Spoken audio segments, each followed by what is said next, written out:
need your love before I fall. We're good, cuh. What's good, cuh? That's how I'm starting it off. All right, Tribe, how y'all doing? It's your boy Tribe Loui. Hope you're doing well. You feel it. So I gotta greet the tribe with respect, because y'all always greet me with respect. Calling me, where's my badge? Here we go. Calling me tribe leader and whatnot. Hello. What's a neutral way of calling someone good looking? Hello, good looking. I figured it out. Quick thinker, oh God. Now, I've been on my North Korea. What's going on with me today, bro? I've been on my North Korea wave. I don't know what I mean by that. I haven't been on a North Korea wave. I've just been learning a lot about North Korea. So I guess I have been on a North Korea wave. Point is, I seen this title and it came from Raw Mango, and to be honest, that's all I need. US student arrested in North Korea during vacation and mysteriously brain dead 18 months later. Hold on, is this about, wasn't there was like some situation where, what was his name? Otter Wambley? It was something that sounded similar to this. Or is she just talking about this? Let's find out. Get comfy, grab your snacks, grab your water. You feel me? Talk to me, Stephanie. Me and the tribe is ready. Oh God. Bada bing, bada boo. Otto Warmbier and his tour group were staying at what can only be described as a luxury 5-star hotel. Okay. The hotel is very clearly targeted for foreigners, international travelers, tourists, rather than the locals. I guess if you forced me to come up with some sort of comparison, I would say maybe like a resort in Vegas. It's the kind of hotel like that feels like a city. Like everything the guest could possibly want or need is inside the hotel. They've got amenities, they've got a barbershop, they've got everything. So there's really no reason to leave. The rooms and the bathrooms were nicely kept. They were clean. There were over 1,000 guest rooms in the hotel. It is a massive structure. This is North Korea? And outside of that, there's just endless things to do. You've got 5 different restaurants you can eat at. There's a swimming pool, a full casino, a sauna, a bowling alley, karaoke bar, pool tables, ping pong table rooms. Wow. There's a suit store that you can get a full custom suit if you need it for a business meeting. Wow. A hair salon or barbershop, a massage spa. And at the very top floor, the 47th floor, there is a revolving restaurant. You can sit by the window, eat a nice hearty dinner while you get like this panoramic view of the entire city. That sounds fire. A lot of people called it paradise in a hotel. It's the Garden of Eden in this country, if you will. There's only 2 unsettling things about this hotel. What? This sounds like an urban legend. This is so true, okay? There are over 1,000 guest rooms, and the hotel is almost always empty. Sometimes there's music playing, but if there is, it's always the same few songs on a loop. Sometimes there's no music playing, and you just walk around in silence. It's a little unsettling, but I'm sure most people get over it. Most places do have their slow times for tourists. But there's one other thing. People notice this every time they step onto the elevator. It's almost become an urban legend, truly. You go into the elevator, you're about to click the button for your floor. Your hand pauses at the buttons for like a brief second. It's such a small detail that we would take for granted, but when it's not there, it sparks so much curiosity. What? The 5th floor is missing. There's no button to click. It goes 1, 2, 3, 4, 6. There's not even a star in place of it. And there is no superstition about the number 5 in this country. So it's not like how in certain Asian countries there's no 4th floor, or sometimes the 13th floor is replaced by a star. What's on the 5th floor? There's none of that. The 5th floor exists, but it is absolutely forbidden for guests to enter the 5th floor. Oh, nah, I'd have been got right then and whatever there. this hotel has got on the 5th floor, they don't want you snooping around, to the point that they don't even have an elevator entrance to the floor. It's not like a staff has to put in a key and then it opens to the staff floor. That makes sense, right? No, there is no button altogether. The only way to the 5th floor is through a back staircase that is marked staff only. Oh, so you have to walk there. Yes. Guests are strictly prohibited. The entire floor is restricted. If the hotel is the Garden of Eden, this is the forbidden fruit. Oh. So there's 3 types of people that go to this hotel. One who notices it thinks, that's really strange, but they move on with their day. Okay. Right. Then you got the second group of people, the ones who notice it. It bothers them. But by the time that they fall asleep that night, wake up the next morning, they've forgotten about it. I ain't gonna lie, I'm the third And person. 3, the type of people whose curiosity would kill them if they didn't figure out what is on that floor. Like, what is on that floor for real? And there was only one way to find out. In the early hours of January 1st, 2016, CCTV footage would show a supposed guest trespassing on the 5th floor, taking an artwork off the walls. So they took it off the walls, tried to roll it up, presumably to bring it home with them from their vacation, like a free stolen souvenir, I guess. When they realized that they weren't able to hide it, smuggle it out the 5th floor, they abandoned the idea along with the artwork on the floor. They didn't hang it back up, they just put it on the floor. It is unclear from the footage who this guest even was. I mean, it's so pixelated. It's a dark hooded figure in black. You don't even see their face. You can't even make out how tall they are. They look kind of like a monster. They look so tall in the hallway for some reason. They do. Okay. But the only thing that's certain is someone's going to pay for this. Because this is the Yanggakdo International Hotel in North Korea. Boo. And in North Korea, it seems, no deed, good or bad, goes unpunished. 60 days later, an American college student would be begging North Korea for forgiveness at a press conference that the whole world tuned into. He would cry out sobbing, "I beg for your forgiveness. I beg for any assistance to save my life. I have made the single worst decision of my life." Please, I have made the worst mistake of my life. For about a year and a half, he would be detained in North Korea. It would be a diplomatic nightmare. And when he was finally returned back to the US to his family, he was practically brain dead and in a coma. His parents stated that there was clear evidence of torture. So let's get into what happened to Otto Warmbier.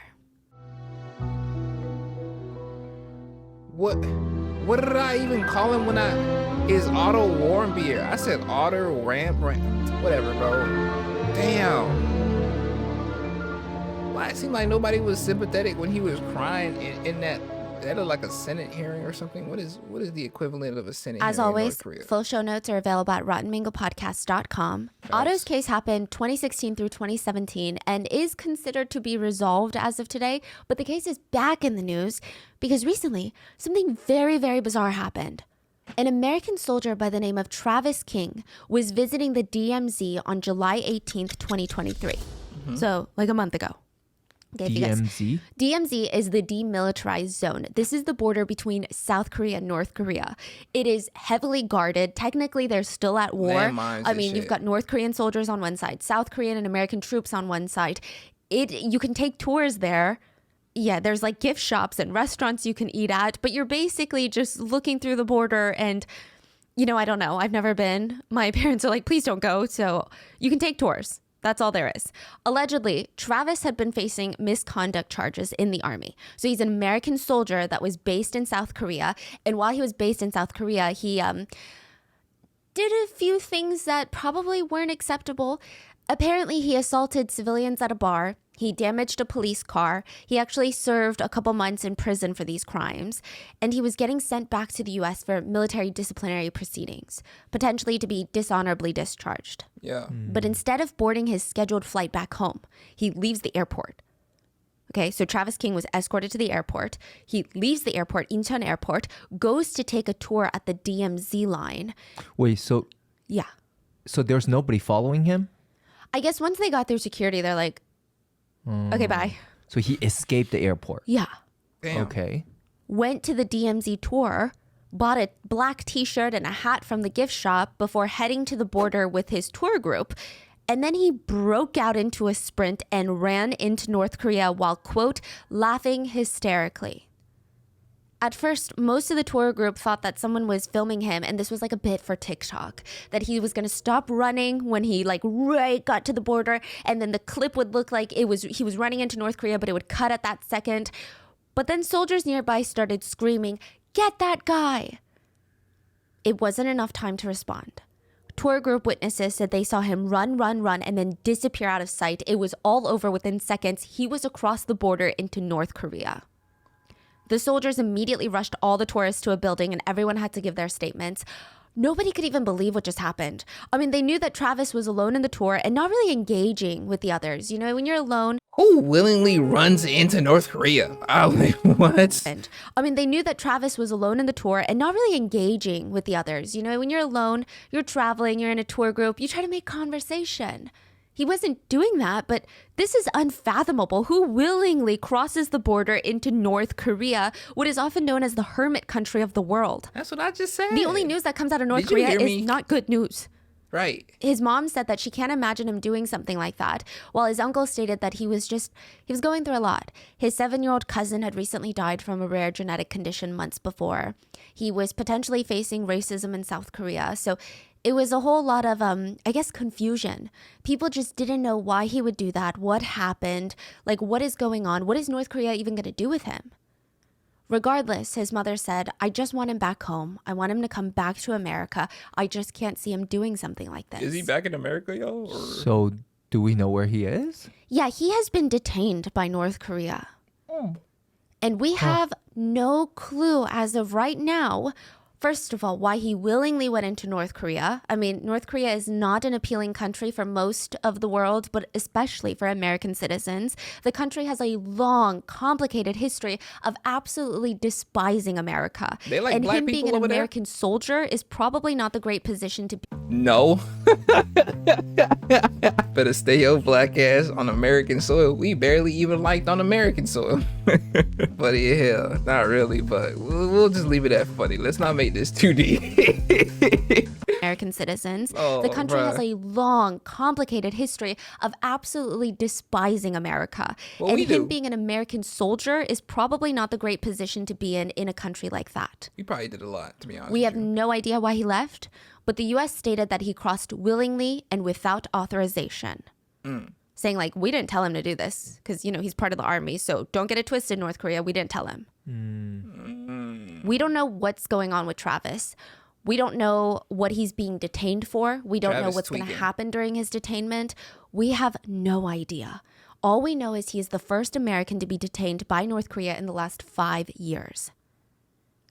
The only thing that people are hoping for right now is they hope that whatever happened to Otto Warmbier doesn't happen to Travis. Yeah. So what happened to Otto? There is this tour company. It's still up and running, okay? It's called Young Pioneer Tours. Their motto is destinations your mother would rather you stay away from. So, yeah.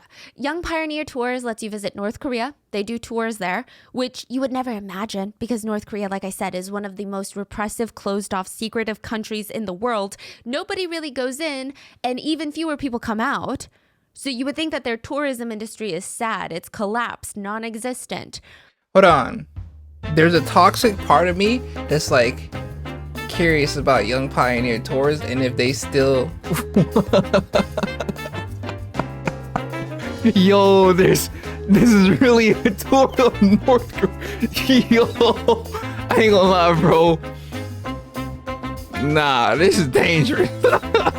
This is really dangerous. Cause North Korea could just say, alright, you're done. Everybody on this tour get out. Y'all are done. What better time to escape the madness of Spring Festival in Asia this year than to be away from it all in North Korea? Is that supposed to entice me? Like, am I supposed to be like, you know, yeah. What better way to escape the madness than to go to North Korea? Nah, I ain't gonna lie, bro. Hell advertisement, bro. So you would think that their tourism industry is sad. It's collapsed, non-existent. But no, they see thousands of tourists every single year. Tourists are allowed in on tightly controlled tours. They're watched all the time, literally every second of all the time. It's speculated. Every hotel that foreigners are allowed to stay at, which is just a handful, they're bugged. This is a theory. We're going to get to it later, but there have been videos that showed old school radios in all the guest rooms of these hotels. And the older radios have like 70 wires coming out of it.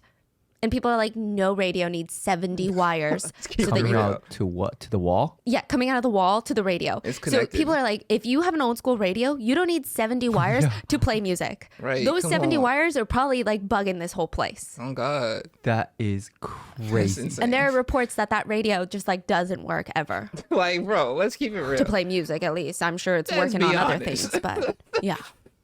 Oh my God. So it's actually speculated that a floor of every single one of these hotels are reserved for the state to spy on their rooms and surveillance the whole place. So level 5, perhaps, but we're going to come back to that. Anyway, Young Pioneer Tours are one of the top tour companies that tour North Korea. What's good, bro? Most of that she needs you to get the trash. Like, literally at this very moment? They're based out of China and they specialize in budget tours. So it's kind of perfect for students or families who aren't willing to spend a lot on fancy resorts. And they specifically go to not so typical tour destinations. They actually have 18 tours for the first half of 2024 available in North Korea. I know. They also I do know. private tours of North Korea on top of that. It's obviously not geared toward your typical traveler. Like, I think it takes a very specific type of person, an adventurer, if you will, to want to go into North Korea. Otto had a thing for adventure. Oh, bro. Because the way I'm looking at it, you gotta be an idiot to want to go into North Korea willingly. But then there's some part of me that's like, damn, bro, that'd be kind of fire. But then I hear all of the tribe, including me, saying, but no, though, like, it just wouldn't be fire. You're done if you do anything wrong in North Korea. Traveler. Like, I think it takes a very specific type of person, an adventurer, if you will, to want to go into North Korea. A dummy adventurer. Otto had a thing for adventure, and he was generally a very curious person. But it's not really what you're picturing. Like, he's not some sort of crazy adrenaline junkie that has to climb up 70 stories in New York City to feel some high and thrill. Nah. He just liked to experience things that weren't common. Right, same. To him, like, the Eiffel Tower is not as intriguing as seeing these countries that are less talked about. Overall, he seemed like a really responsible person. He was an econ student who had dreams of working on Wall Street. He was also one of those people that had trademarks. Okay, I think it's so cool when someone is known amongst their peers or their buddies for something. And Otto was the guy that loved Hawaiian shirts. He would actually thrift Hawaiian shirts. And like this, I think this shows you what kind of traveler he was. He would go into thrift shops and he said he liked buying secondhand clothes because it's almost like memorabilia. Something new has no history. That's These my clothes, they have trademark. history, they have vibes, they have stains, they have character. And he just loved the Stains. colorfulness of Hawaiian shirts. It would just uplift people. And he would always throw them on a pair of khakis. He had this typical Justin Bieber haircut, which was in at the time. And Right. his obsession was rap music. Everyone said he was so fun to be around. Right. He was raised in Ohio to middle-class parents, Fred and Cindy. And I really think that Otto was your very typical all-American boy. Yeah, that's what And I'm seemed sure like. he loved it, but he also wanted to see, like, what else is out there? I mean, surely there's more than this small town that I grew up in. Like, the world is so big, I cannot just be going to Target and Kroger or Ralph's every single day of my life. So after being admitted into the University of Virginia with a scholarship, he applied for a study abroad program in Hong Kong. And once he would be done with that, his future plans were to move to New York City, get a job as an investment banker. And he's like, you know what? This is going to be like my last semester abroad. Then I'm moving to New York. My life is about to be filled with responsibilities, rent, work, pressure, all of this. Now is the time to do something different. Like one last time before I graduate and I'm like a full-blown adult. Because when you're an adult, you have so much responsibilities, you can't take these risks. Facts. So he decides he would make a pit stop in North Korea before Hong Kong for his overseas program. His parents are like, we do not like that idea. His parents are so against it. They feel anxiety, but they also know how much learning about different cultures means for Otto. He just wanted to travel. He doesn't care about Fiji or Bali. His last international destination for travel had been Cuba. And Cuba is a wonderful country, don't get me wrong. They're known for Right. great music, great food, great people. Beautiful But it's woman. not really on a lot of Americans' travel lists because of tense economic and political relations at play. And I think technically you cannot get a tourism visa into Cuba. So you have to I think it's relatively easy to get a visa though. Don't quote me on that, but there's like 12 different reasons and you just have to apply. But it can never be for like straight up just tourism. But Otto was like, I want to go see the world. Interesting. And he did exercise increased caution wherever he went. And his parents knew that. They're like, he's a trustworthy kid. He works hard, gets good grades. I mean, he spends most of his time at school or playing soccer. So once in a while, when he wants to see different cultures, how can we say no? Yeah. How can we say no? He's not some party animal, right? Like, he's the type of kid that would write down every single due date on his planner. If you asked him to go pick up your dry cleaning, he would write it down on his planner so he wouldn't forget it. He was so organized. And it would only be 5 days. You know, what could happen in 5 days? I ain't gonna lie. A lot. This was Otto's Christmas present to himself. He put down the deposit for the 5-day, 4-night New Year's party tour to North Korea. And he was a bit nervous. He was a bit excited. And finally, he gets on that plane from Beijing to North Korea.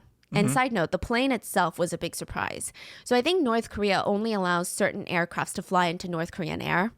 So, and they have to like approve the aircrafts, I believe. They mostly use old Soviet jets from back when the Soviet Union had control over North Korea. I mean, these planes are really old. Like really old. Like I mean, still past functional, regulation? right? Okay. But, oh, yeah. Interesting. I think that instantly kind of sets the tone for this tour. Right. It's not going to be like your cute little Cancun resort, okay? This is we setting the stepping tone. into Otto different and the Young territory for Pioneer real. Tour Group, they land in Pyongyang, North Korea's capital, on December 29th, 2015.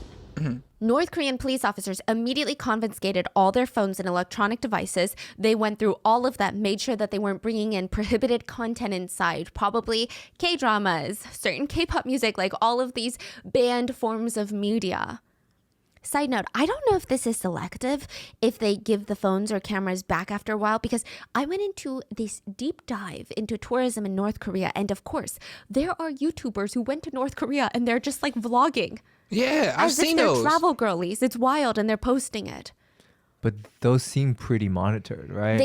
Okay, some Controlled. of them I was shocked at. It's controlled but so naturally done. They will point out stuff that isn't good, but it's such minuscule stuff in the grand scheme of things. They're like, oh, this radio doesn't work. Oh, it's pretty dead in here. I'm not sure if the procedure changes frequently or if it's only for certain journalism or social media approved tourists. I don't know. But either way, the trip starts off normal. Their bags are searched, and when they're cleared the tour group, they're on their little merry way. Just like that, every single person on that tour had just left the free world. They check into their hotel. Otto's roommate for the trip was a 40-something-year-old man from the UK named Danny. And the two of them were the only single men on the trip, so they were de facto roommates. They actually got along really well, despite the age difference. Danny said, from the second I met him, we just hit it off. He's very bright, very intelligent, likable, very mature for his age. And the tour is operating smoothly. They follow their itinerary. The first stop was to see huge bronze statues of Kim Jong-il and Kim Jong-un. It's winter, December, so the statues are covered in snow. There's piles and piles of fresh flowers all over the statues, all around the statues. They took photos in front of it. Here's a weird rule. If you take a photo with any statue, picture, or anything about Kim Jong-un, you cannot cut off his head. Like, imagine I'm posing next to a statue and the picture is me. I'm the main character of the picture. And the statue's head is cut off like this in the picture. Oh, you don't want to know what happens. What? Really? What, That's a law. Yeah, if there's a newspaper I do with wanna Kim know. Jong-un's face, you cannot fold it on his face. Really? So they were told this or what? I don't know if this group was told this, but I saw on YouTube videos, they were like, oh, this is what we were told when we got here. Wow. Yeah. Like, but why? Very Is it interesting. just Okay, so a keep these image rules in thing? mind. They had this snowball fight, and some of the neighborhood kids joined in. And side note about these neighborhood kids, these tourists were in one of the one of the very few tourist-approved areas in the entire country. There is a strong possibility and speculation, a dangerous speculation on my end, if you will, but there's a possibility that these aren't just random kids. They might have been given the job of making foreigners see that North Korean children are happy and healthy and are engaging in childlike activities like snowball fights with foreigners. But you have to remember, that is very odd. I don't remember the last time I went traveling somewhere and I had a snowball fight and kids just joined it. Well, actually, I Right. was pushed off a slide, kind of. You were pushed off a slide in Switzerland, so maybe. But it's just, everything about it feels a little feel like there's A a little story interesting, okay? It It's is just the interesting. speculation. Now, Yeah, the group's next just major speculating. stop was one of North Korea's biggest tourist attractions. It's an old U.S. Navy spy ship. The USS Pueblo was captured by North Korea back in 1968, and now North Korea had turned it into an American horror museum of sorts. So, side note about this spy ship. The U.S. was just minding their business in international waters when a North Korean ship sneaks up on them, captures the entire crew, and the ship was kept by North Korea and converted into like a trophy. Yeah. Like what? So they're That's just guided so through the random. boat by an English-speaking North Korean who told them how North Korea had captured this ship from the imperial enemy and how they captured, starved, and beat the crew for 11 months. Many of the crew died. But that's all right because North Korea didn't just kidnap and torture random international soldiers. No. They were eliminating the evil and powerful enemies that were dangerous. Basically, they Imperial? did their national duty to keep innocent, good Korean citizens safe. And North Korea has some really intense propaganda.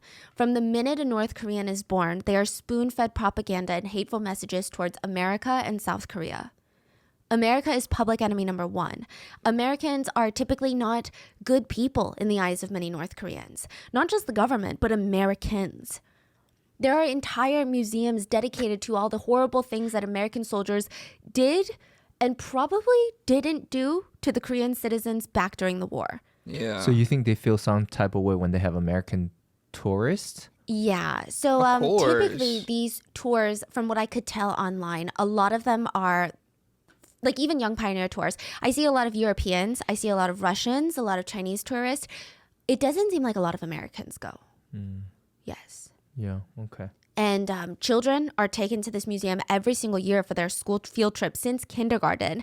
And a lot of the museum are just graphic, sometimes edited photos of American soldiers brutalizing Korean soldiers or Korean civilians, North Korean civilians. Like really graphic depictions of American soldiers tying up Asian women and chopping off their private parts, decapitating them. Like it's a lot. So I can't even blame the anti-American hatred on the North Korean citizens themselves. Yeah. Because you know, we think we're all smarter than that, but like if you're born into a country like that, That's what that's you're what taught. you only know since the day you're born. Yeah. America is the boogie monster then. I saw this Vice piece where they spoke with North Koreans at a labor camp in Russia.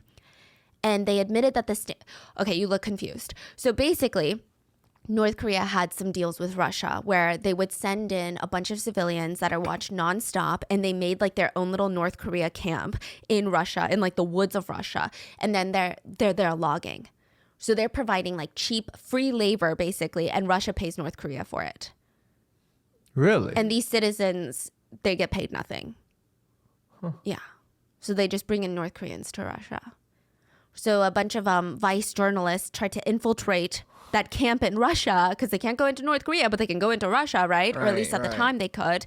And, you know, these civilians that were working, they said, yeah, our standard of living in North Korea is not great. Our country is struggling, but it's because America is working overtime to sabotage us.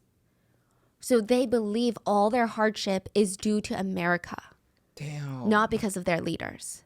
So this is an extreme example of it, but most countries do have some sort of propaganda, okay? Oh, yeah, Having a of common enemy, course. aka another country amongst your people to hate, gives people a sense of unity. Unity. It's a way for governments to be like, look, citizens, it's bad here, but is it really that bad? Look over there. It's worse Yeah. over there. It's way worse over there.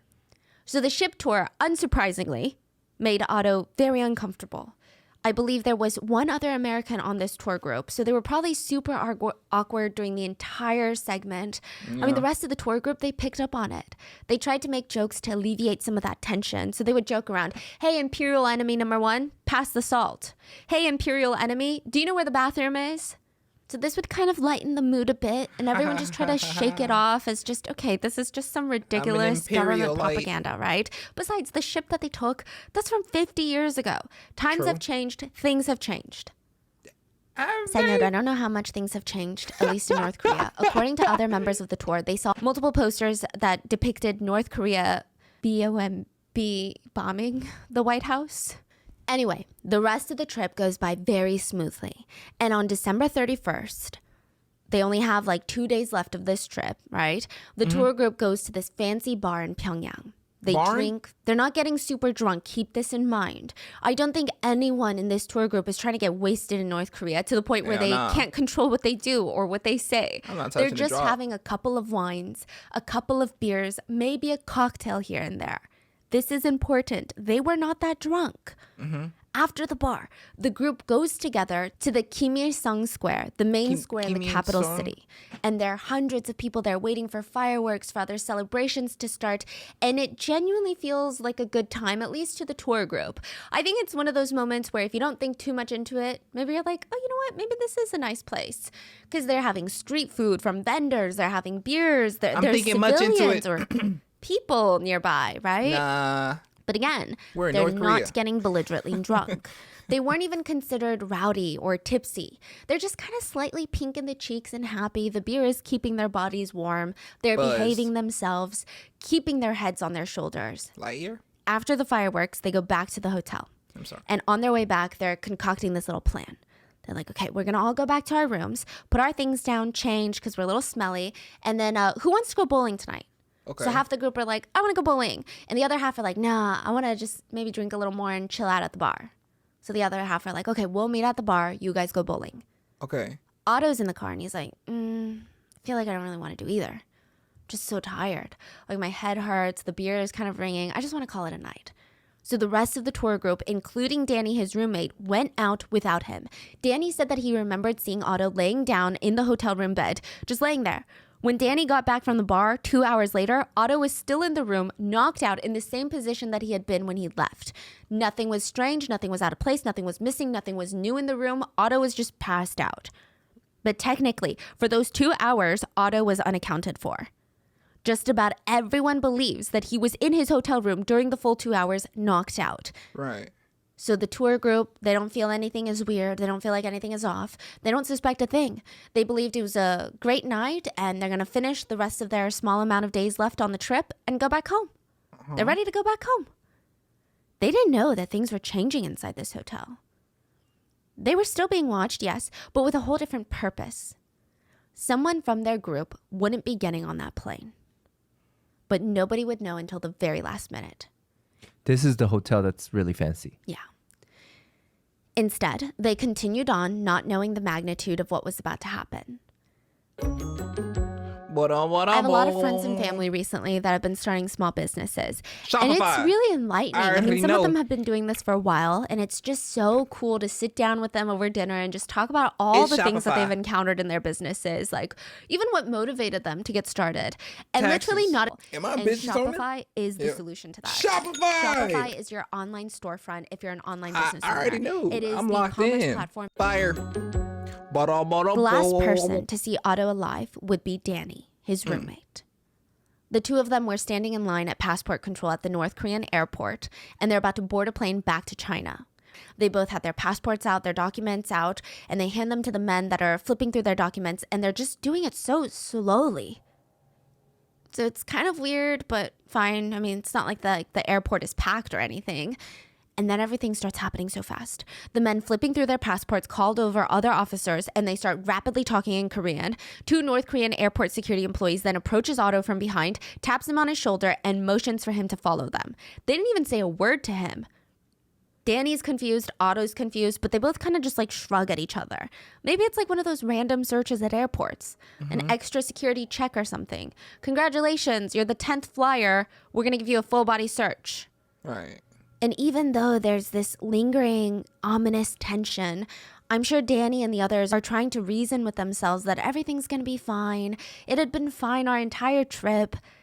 Danny even tried to make a joke to cut the tension. He looked at Otto one last time as he's being led away, and he joked, "Well, that's the last time we'll ever see you." Whoa. Seriously? Otto half laughed, and the officers did not laugh. He would never see Otto again. Instead, he joined the rest of the group and explained Otto was taken for some security check. Everyone glanced around, but again, they're like, okay, it's probably like a new procedure that they're doing, like one of those random checks. But the longer they waited, the more restless they're starting to feel. Takeoff time is getting closer and closer, and it's not like other airports or airlines where you can just miss your flight and get scheduled on the next one while you wait at a Starbucks in the airport. They're like, he's got to make this flight, otherwise he's being abandoned in North Korea. They waited for hours until finally they had 15 minutes left before the plane was scheduled to take off. This was quite literally one of the worst countries in the world for an American to be abandoned in. He had to make this flight. Yeah. But the 15 minutes passed by, and instead of Otto coming down the airplane alleyway, a North Korean official walks in on full uniform. Otto Warmbier is very sick and has been taken to the hospital. Without even waiting for a response, he turns on his heel and leaves the airplane. He didn't even answer any questions. He was not He didn't give sick. any more details. He was just gone. So one of the tour guides from the Young Pioneer Tours is like, okay, well, I'm going to stay with Otto and figure out what's going on. So he leaves the plane. He refuses to leave Otto there alone. Wow.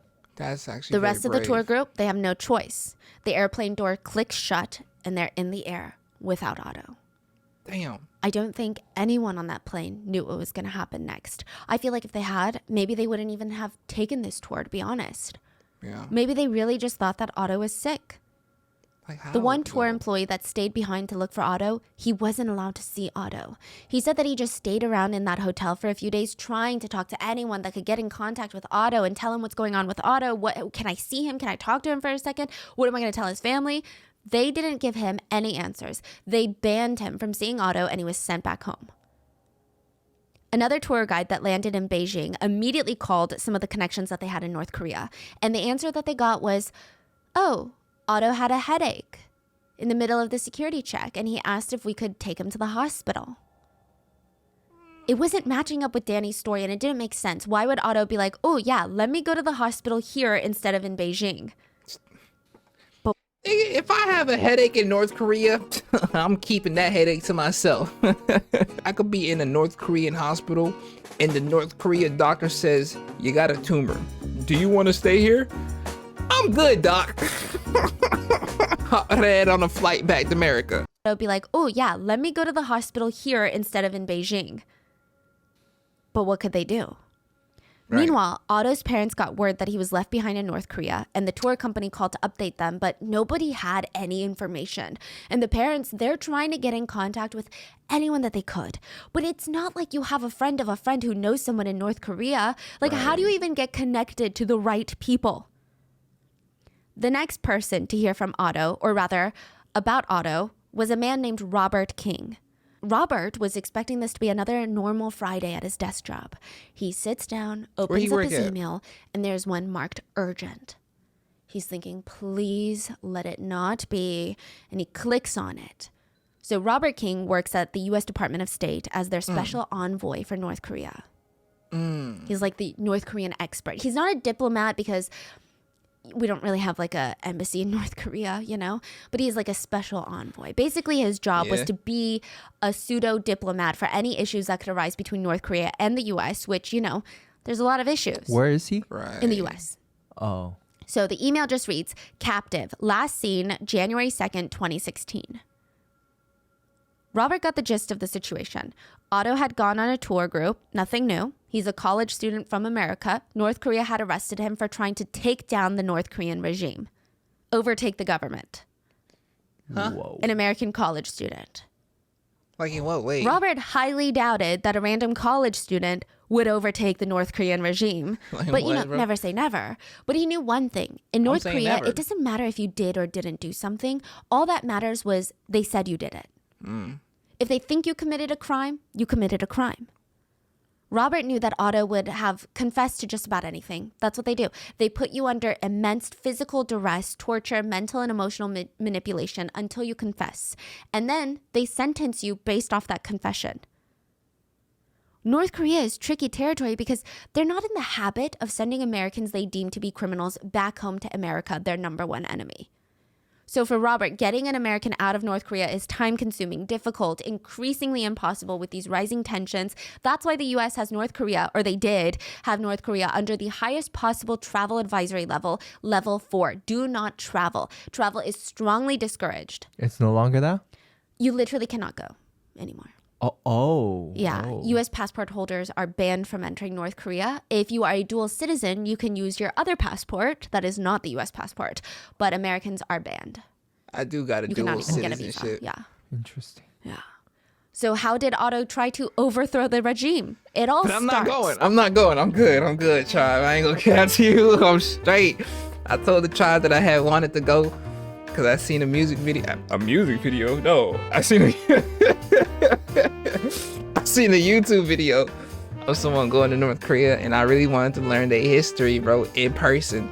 I wanted to see the statues, and I wanted to walk down the streets of Gwangyo. I'm not even gonna try that. The tribe vehemently said no. I've been banned. I ain't gonna catch you. I've been banned, bro, and I can't really say no to that. Like, I'm the tribe leader, and if the entirety of the tribe say no, I'd be a sucky tribe leader if I just said, yes. That's not a democracy. That's a dictatorship. I don't like that. I don't like that, bro. So how did Otto try to overthrow the regime? It all starts on level 5 of the hotel. The forbidden level. Level 5 is where the staff of the hotel live. They have their rooms there. The security stuff along with some storage is on level 5. Or at least that's what they report. They're like, it's nothing but hotel staff rooms.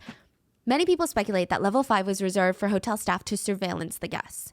There are some YouTube videos of level 5 of the hotel. Yeah, YouTubers are crazy, okay? What? It's insane. One person snuck in there in the middle of the night, recorded it, posted it to YouTube. I mean, was it even worth it? I don't know. From what I can see in the video, level 5 looks like something out of a horror movie. There's large waxy tiled floors like the ones you would imagine in creepy backroom photos. They've got, that office building ceilings, the ones that are plaster feeling blocks that you can push up. Mm-hmm. The ceiling tiles are white. The plastic part are like this thick, dark color. And the only decoration on the entire floor are these giant propaganda posters on the walls. And they say things like, work hard to support our great country. The great leader will reward your hard work. Okay, to us, these posters might not seem like much. Just random posters. They're not even framed. It doesn't even look like super expensive. They look like print, right? You'd see posters like that in a dental office. Okay, not the exact ones, but you get what I'm saying. They're not framed. They're not pieces of art. Yeah, they're just posters. I get you. But in North Korea, they were the difference between life and death. A few years beforehand, there was a case of a janitor who was mopping the floor of a factory. He accidentally bumped into one of these posters that happened to be framed. It fell off the wall. He dropped his mop trying to catch this poster in time, but it fell. He missed it. Glass shattered everywhere. The poster was scratched. The whole thing was caught on camera, and the poor janitor was arrested for destroying something with the image of the great leader on it, and he was allegedly never seen again. Apparently, even if someone thinks that you're glaring at a poster, they can report you, and you could be sentenced to a hard labor prison. Side note, like a week ago, a tropical storm was hitting North Korea, and Kim Jong-un told his people to protect his portraits and posters at all costs. AKA, he'll probably end you if you don't protect his portraits because, I don't know, you were like fighting for your life in the storm. There's a literal tornado sweeping through my crib right now. And you telling me that if I don't protect these posters, these pieces of paper, I could go to jail. If I'm a North Korean citizen, I'm not letting that go, bruh. I'm not blaming the US for that. Like, they don't just live their entire lives thinking that where they live is okay. Is that possible? AKA, he'll probably end you if you don't protect his portraits because, I don't know, you were like fighting for your life in the storm. This is like last week. It's crazy. North Korea stated that on the very last night of the tour, while half the group went bowling, the other half went to the bar, Otto lied to everyone saying that he felt a bit sick. He wanted to stay and sleep in his hotel room. There were 2 hours that were unaccounted for Otto. North Korea was alleging he snuck into the 5th floor after the group was busy. They said that there is CCTV footage. Let me tell you, this CCTV footage looks like it's been filmed with a Kiwi. I'm exaggerating, obviously, but only by a little bit. Like, we don't have the entire footage either. We just have a tiny portion of it. It's like what appears to be a hooded figure wearing all black, walking up to a poster on level 5, taking it off the wall. It seems like maybe they try to roll it up, maybe they don't. They place it on the ground. Otto? That's it. That's all we have in the clip. We don't have Otto coming out of his hotel room, which I'm just saying, like, you're talking about the surveillance state. They don't have hallway CCTVs on other floors? I doubt it. Bro, when I low-key heard a little bit about this story, I'm thinking this nigga Otto went out of his way to do this. Are you saying that they just pinned this shit on him? And then they made sure that when he came to the US, he would essentially be dead so that he wouldn't say what really happened. They don't have hallway CCTVs on other floors? I doubt it. We don't have him entering back into his room. We don't have any of that. We just have like this random figure. We don't even see their face. Red flags, red flags. And you're saying this is Otto. Is there time on there or no? Yes, it does happen to be around that time. Okay. So they claim, but again, you know. You can always edit Now, footage. in North Korea, this is considered a horrible crime. This is basically disrespecting the great leader, which is disrespecting the entire country. What happens if I pee on a statue? The posters are categorized as motivational content. The person is then trying to demotivate the entire population. Nigga, they're not even gonna try me, bro. They sending me straight to death, bro. They catch me peeing on a statue. My urine touches Kim Jong-un's foot is really over for me. If I had to choose pee on Kim Jong-un's family and save my whoa. No, not on his statue, not his family. I meant to say pee on his foot and save my family. I'm pissing all over his ankle, bro. And I know what the consequences of doing such things is. But yeah, bro, I'm saving my family members, bro. Them niggas is cool. Yes, it does happen to be around that time. Okay. So they claim, but again, you know.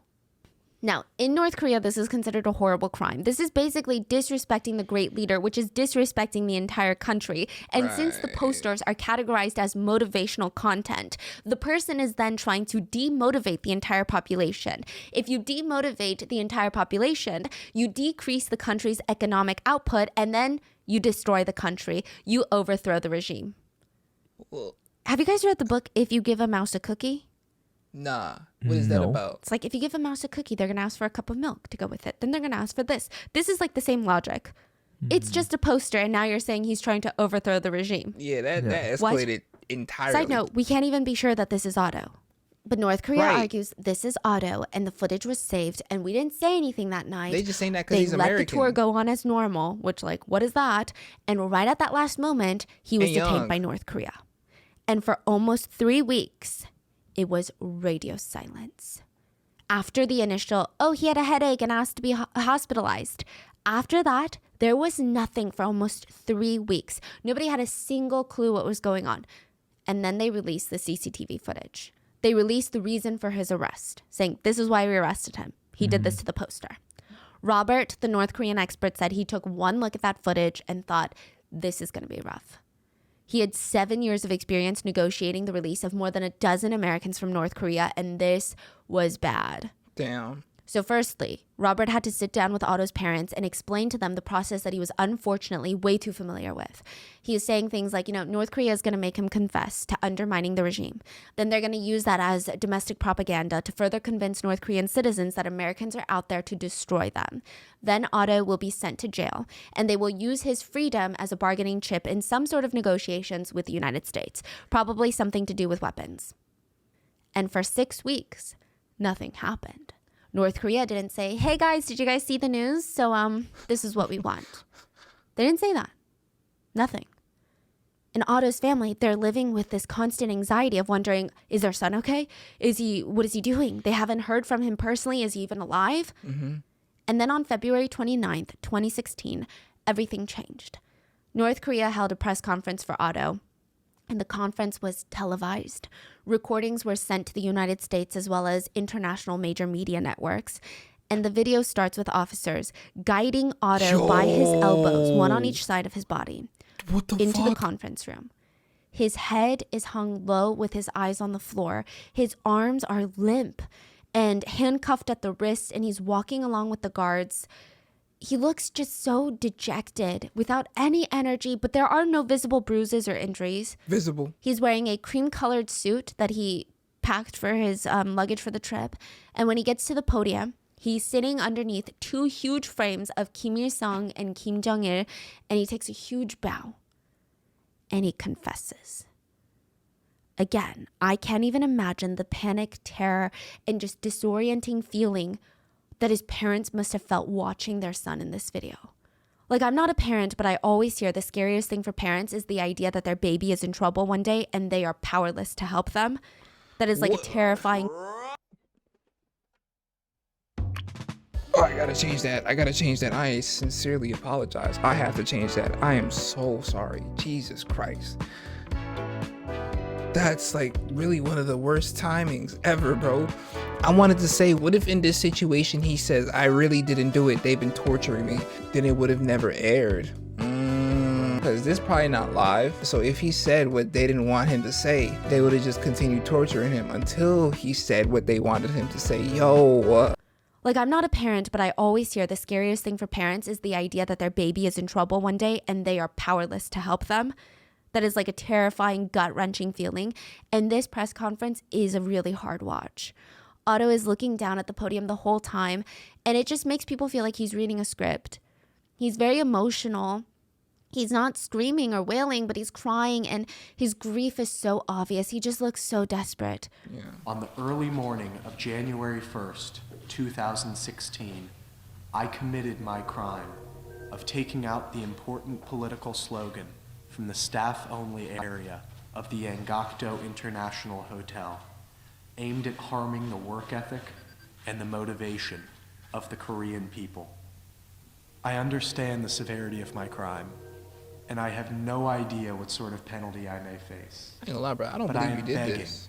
to the Korean people and government for my forgiveness, and I am praying to the heavens so that I may be returned home to my family. I have been very impressed by the Korean government's humanitarian treatment of severe criminals like myself. He said that he attempted to steal a poster from the I'm not believing him, bro. I don't think he did any of this. North Korea ain't no humanitarian of any sort, bro. Look at the way they treat their own people. I have been very impressed by the Korean government's humanitarian treatment of severe criminals like myself. He said that he attempted to steal a poster from the restricted floor of the hotel. The poster said, "Let's arm ourselves strongly with Kim Jong-il's patriotism." Said he was wearing his quietest boots, best for sneaking. He said he tried to steal it on behalf of the local Methodist church. Side note, North Koreans hate religious people because, you know, it goes against their methodology, I guess, that Kim Jong-un is.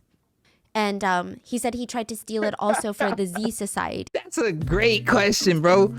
Like, do they think Kim Jong-un is God? If Kim Jong-un is God, why does poverty exist in North Korea? Man. Which is a secret society, a secret fraternity at the University of Virginia that is connected to the CIA. He's confessing that he did this under orders of the CIA. Wait, so he's saying he's trying to steal a poster to show it to CIA? Yeah, because the CIA told him to. I mean, there's so many things wrong with that. Like, Okay. It's not a top secret. These posters are everywhere. Everyone on tour sees these types of posters. It just doesn't make sense. okay, you could probably order that He shit says, off I Amazon. deeply thank the North Korean government for the opportunity don't to think you can. apologize for my crime, to beg for forgiveness, and to beg for any assistance to save my life. I have made the single worst decision of my life, but I am only human. Oh, And that was the confession. A couple of things here that don't make sense. Beyond the fact that most people highly, highly doubt that Otto was recruited by the CIA. Again, never Let's say keep it never. real. Who knows what the CIA is doing? Who Yeah, but knows let's how they're keep it recruiting honest. people? But the facts are, I don't think the CIA sent Otto on a super secret spy mission to go steal a poster that had no further insight into North Korea. come on. Everyone had already seen these types of posters all over town. It's not groundbreaking information. It's not a sacred object. Surely the CIA wouldn't risk someone's life for a poster like that. It wasn't even stolen. It was laid on the floor. If Otto was trying to sneak into a nuclear bunker, then maybe his story has some validity to it. But it's a poster. A poster you can just look up. Like, it ain't like it's a secret poster. The poster don't give coordinates to anything. Like, bad excuse, bad. It's not a sacred object. Surely the CIA wouldn't risk someone's life for a poster like that. It wasn't even stolen. It was laid on the floor. How would the CIA be undermining North Korea's regime with Gently. that? But beyond Why would Otto lay that poster on the floor as gently as that person did? Because the way they laid it against the ground was almost with care. Like, they know how important this poster is and they don't want to fold it in any way, shape, or form. Like they're a North Korean citizen. Oh, are we seeing through it all? Oh no. Oh no. That means they got away with it. CIA wouldn't risk someone's life for a poster like that. It wasn't even stolen. It was laid on the floor. How would the CIA be undermining North Korea's regime with that? But beyond that, Otto doesn't even belong to a Methodist church. He's Jewish. Whoa. Also, his family said that the words coming out of Otto's mouth during the confession just don't match the way that he normally talks. They said it was obvious that this was a script. I'm not saying that he didn't try and take that poster. There is a possibility that he maybe did try and take that poster. Maybe he wanted to bring it as... I'm saying he ain't take the poster. It seemed like my dog just wanted to explore the country. He wasn't going there with the intentions of being a patriot and saying, I'm gonna stand for what's right. North Korea citizens, hear ye, hear ye. My name is Otto Warmbier, and you're living in the dark, and I'm gonna push you to the light. He's a fraud, as he's pointing at Kim Jong-un's statue, and he unzips his pants and he starts peeing. You know, then I'd be like, oh, bruh, you just did a lot there. That Minecraft pixelated ass CCTV footage didn't even seem like Otto, bruh. I'm saying he didn't do it. They have nuclear weapons. You mean to tell me they don't have up-to-date cameras? Stop the bullshit, bruh. They wanted to detain an American citizen. Show what did they ask for his return?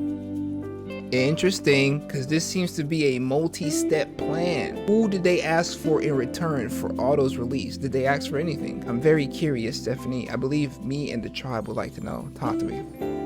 I'm not saying that he didn't try and take that poster. There is a possibility that he maybe did try and take that poster. I'm saying he didn't. Maybe he wanted to bring it as like a, hey guys, look what I got, or some sort of souvenir or something, right? But that doesn't negate the fact that a young college student is trapped in North Korea. Right. And he's being charged with the very serious crime of working as a spy for the United States CIA to harm the North Korean people and overthrow the government. Did the CIA deny this? Otto's parents did everything to get every politician they could to help with their son's case. Would that have They helped? got in contact with the Ohio governor, who put them in contact with New Mexico's governor, who had worked with the UN prior.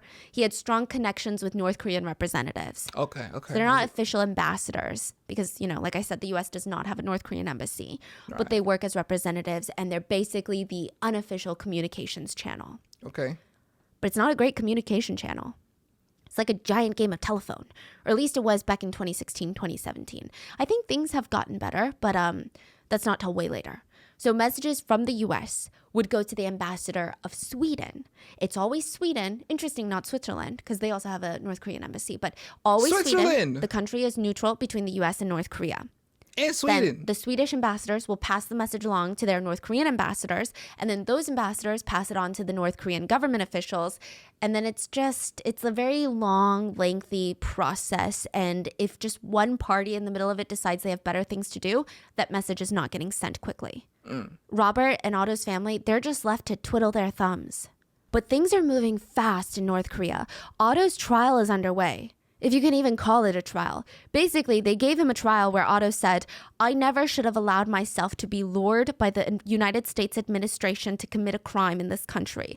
I wish that the United States administration would never manipulate people like myself to commit crimes against foreign countries in the future. I entirely beg you, the people and government of the Democratic People's Republic of Korea, for your forgiveness. Please, I have made the worst mistake of my life. That sounds like the most scripted shit ever. Government of the DPR Korea, for your forgiveness. Please, I have made the worst mistake of my life. Please, act to save me. Please, think of my family. On March 16th, 2016, Otto was sentenced to 15 years. 15 years in a hard labor prison in North Korea. 15 years of hard labor for allegedly taking a propaganda poster off a wall and putting it on the floor. Gently. National Human Rights Watch said that the sentence would... We can't forget the gently part, bro. I'm telling you, I feel like my theory is really, really correct. Because why would he put it on the floor gently, bro? National Human Rights Watch said that the sentence was outrageous and shocking. Even for North Korea, this sentence was insane. Foreigners usually get lighter sentences than their own citizens since they belong to other countries that could get angry and do something about it. But it was just out the window with Otto. Robert, the expert in North Korea for the US government, said he was just so shocked. He was almost certain North Korea would have reached out for a negotiation or some sort of trade for Otto, but they didn't. So Robert believes there is a strong political motive behind why Otto is now going into prison.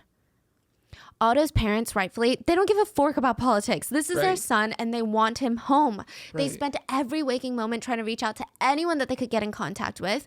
Finally, they're able to get in contact with someone from the Obama administration. This is during his presidency. Brock? And they were told by the administration that this is a marathon and not a sprint. Nigga, no. The process would take patience. Which, you know, patience is a very hard thing to come by when your son has been unjustly imprisoned in a labor camp for 15 years in a country that hates Americans. Right. Don't tell me Robert, that. the government official, got the Obama administration to organize a visit to Pyongyang. He sent a senior official of the U.S. State Department, went to North Korea, September of 2016. So this is what, like... A year later. Yeah. Wait, September. Yeah. Almost a year later. His visit was supposed to last 4 days. So who went? Robert went or a different Robert's person? secondhand man. They thought it would be too aggressive to send in the U.S.'s known expert on North Korea. It would be too much of like a statement. Got it. So they sent in someone that worked for Robert or Am I under not seeing the Robert. statement? And he was supposed to be there for 4 days. The first 3 days, North Korean representatives and officials refused to talk to him about anything. Instead, they took him all around the touristy spots in North Korea, all the places that Otto had just visited. It's like everyone was treating him as if he was on vacation and not here for business, not to talk about the literal lives at stake. The last day, he was able to sit down with someone finally, and they refused to talk about Otto. He wasn't even allowed to see Otto. What the fuck? He was disappointed, of course, but everyone went home and was like, okay, wait, let's think about it. It's September 2016. Let me paint the scene. Obama is about to leave office. He cannot serve another term as president. And it seems like North Korea had asked of something in return for Otto. Again, we don't know if this is true. We don't know if they did ask for something and if they did, what it was. But it didn't look like the Obama administration was playing ball with them. The next presidential election was going to be held in 2 months. Maybe North Korea felt like they could get more for their cards with Trump or Clinton. They're like, okay, Obama doesn't want to play, but he's going to be out of office in a few months. So let's just wait and see if we can get anything from the new president. Oh, they treat this nigga like a When pawn. Trump won, Robert, we have no idea of his political affiliation. He was happy purely for the fact that he felt like, okay, this is a sign North Korea is going to start negotiating because we've got a new president in office. Right? Robert keeps trying to reach out to Trump to get his approval for some of the plans to talk to North Korea, but he keeps getting ignored. And Fred, Otto's dad, is not having it. Now, again, regardless of your political affiliation, Fred is smart. Like, He's smart. Explain to me why. He thought, please. how do I get Donald Trump's attention when the whole world is flipping out over his presidency right now? There's so much chatter online, breaking news every day. How do I not only get his attention, how do I motivate him to want to help us? What did he do? He went on Fox 4 News and he complained that the State Department wasn't doing enough for his son and that his son was a good all-American boy. He was a Republican college student that was pursuing the American dream. He was a soccer player, football player. He was an American through and through. He could have been your son. And he was trapped by the enemy territory. Fred also threw Obama under the bus and stated the previous administration made no movements to help his son. Then Fred he is on addressed time Trump and- directly and stated, President Trump, I ask you to bring my son home. You can make a difference here. Political affiliation aside, if you think about it, it's genius. It's He got on genius. Trump's alleged favorite news channel. He talked about Genius. how his son was the epitome of the children of most of the people who voted for Trump, the basic Midwest American boy. Then he talked about how Obama had done nothing for his son, for the son of the nation, Good which would rain, then make good Trump feel like rain. if he helped Otto, he would be better than his Yo, Fred is on time predecessor. for real. W He would get a dad. positive public image. And if he didn't help, then it would look like he didn't care about the nation's children and he was just like Obama. Exactly.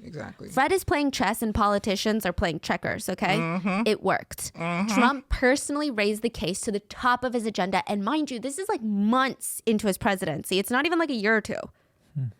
Robert retired soon, and the case was transferred over to a new guy, an expert in North Korea, Joseph Yoon. And things are looking up. North Korea diplomats were arranged to meet in the U.S. to talk about Otto's potential release.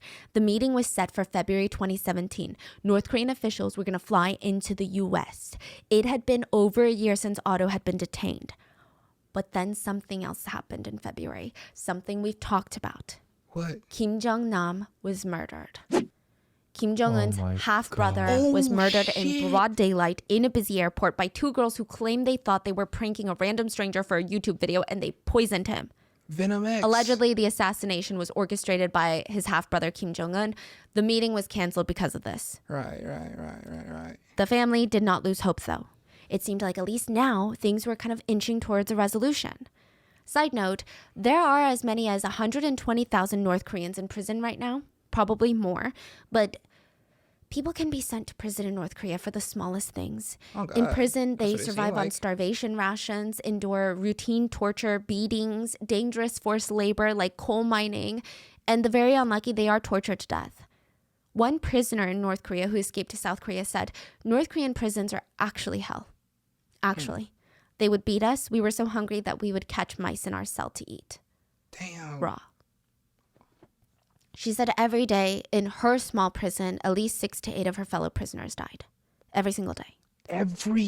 But foreign prisoners get much better treatment. It's most likely that Otto was detained at what they call the, quote, guest house. At least 5 other American prisoners of North Korea were held in a 2-story building with a green-tiled roof. It's called the guest house. And it's pretty luxurious by North Korean standards. There's a bedroom, a bathroom. It's kind of like a hotel. But no matter how nice it is, it's still a prison. Right, Otto was bro. probably interrogated constantly and for long periods at a time. Another American captive, Kenneth Bay, who was also arrested for trying to overthrow the government, he said he was questioned for 15 hours a day. He said he was never physically beat, but 15 hours a What was they day. asking, my dog? Yeah, Is he out? he's out. Then another guy, Jeffrey Fowle, a guy from Ohio who was detained 2 years before Otto, said that the North Koreans never physically harmed him. They just would constantly threaten him. If you don't start cooperating, things are going to get a lot less pleasant. Another American prisoner said that she was subjected to the very same thing. She said there was a lot of emotional manipulation. They would keep bothering you, keep torturing you. They would sit you down and say, literally, nobody loves you. Your country doesn't care about you. Your family has forgotten about you. You're stuck here for the rest of your life, so get used to it. They would sit in a room where there was only 3 channels available on the TV. They'd literally be sat in front of the TV watching propaganda movies and videos all day long. So Robert and Joseph Yoon, the new expert that was hired, he's pretty much trying to comfort Otto's family in a sense, saying he's probably never going to get physically harmed. I mean, his mental health is a completely different story. But they usually don't leave any physical scars. They go with mental torture. That doesn't like. Some of the detainees that were released from That North doesn't make me Korea feel eventually better, took bro, their like- own lives back in the U.S. Scars. They go with mental torture. Some of the detainees that were released from North Korea eventually took their own lives back in the U.S. because a lot of them stated the PTSD, and although they were never physically harmed, just the nonstop interrogations, the brainwashing, the nonstop propaganda, it just made them feel so. Oh, that's you, Stephanie. I'm thinking somebody playing piano outside. I'm like, that shit sound kind of good. I love the way you employ your sounds, Miss Ron Mango. Y'all know how I am. My fault. Continuing. Brainwashing, the nonstop propaganda, it just made them feel so utterly hopeless. A lot of them even tried to end things while they were in North Korea. They felt like there was no light at the end of the tunnel. And then, a year and a half into it, news came out. North Korea alerted Joseph Yoon, an employee of the State Department, that Otto was in critical condition. They stated Otto had eaten a meal of spinach and pork and contracted a foodborne illness like botulism. He was having trouble sleeping because of it, and then, being great hostage takers, they gave him sedatives. He had an allergic reaction to the sedatives, and coupled with the illness his body was already fighting off, he fell into a coma. The U.S. now demanded Otto's return on humanitarian grounds. Listen, I hear Humanitarian people talking grounds? in the background of every day of my life, talking about the state of the economy. And I don't know what the feeler is. I don't know what the consensus is out there What right ad now. is this? But I do know when I go do my little Target runs, I feel like I'm getting half the stuff I used to but the price is not the half. Like, what is Grammarly? going on? I get it, inflation, but I thought her era was over. I think it's time for her to leave. And I know that a lot of you guys listening right now might be dealing with debt and paying off your debt. And I'm going to recommend something that I've recommended to my own close friends and family, and that is PDS debt. Whoa. PDS debt is the better solution to paying off your debt. PDS debt has customized 0% interest options for anyone struggling with credit cards. PBS Kids, they made a bank? W Mango in the chat. So let's talk about Dr. Michael. Who? Dr. Michael, he's used to fixing horrifying situations. Is he a doctor? He's been working as a trauma care doctor for the past 31 years. Okay. He's probably thinking, the last 31 That's a doctor. years, I've been dealing with gunshot wounds, vicious dog bites, mysterious viruses and illnesses, all sorts of high-pressure, life-threatening situations. Right. So he's like, maybe I can do something a little bit more chill. He starts working as a medical director for an elite air ambulance service. It's a service that turns private jets into flying emergency rooms, and they go all over the world. Typically, they are government contractors. I low-key was like on the right track when I thought of that then. I was thinking of an ambulance with wings. I immediately thought of... I'm gonna paint the picture real quick. I immediately thought of like an ambulance with angel wings, and like the ambulance was alive with like a face. And his name was Barry, and Barry the ambulance would land anywhere and just help folks. Ain't gonna lie, bro. Am I cooked? Is my brain like fried, bro? And illnesses, all sorts of high-pressure, life-threatening situations. So he's like, maybe I can do something a little bit more chill.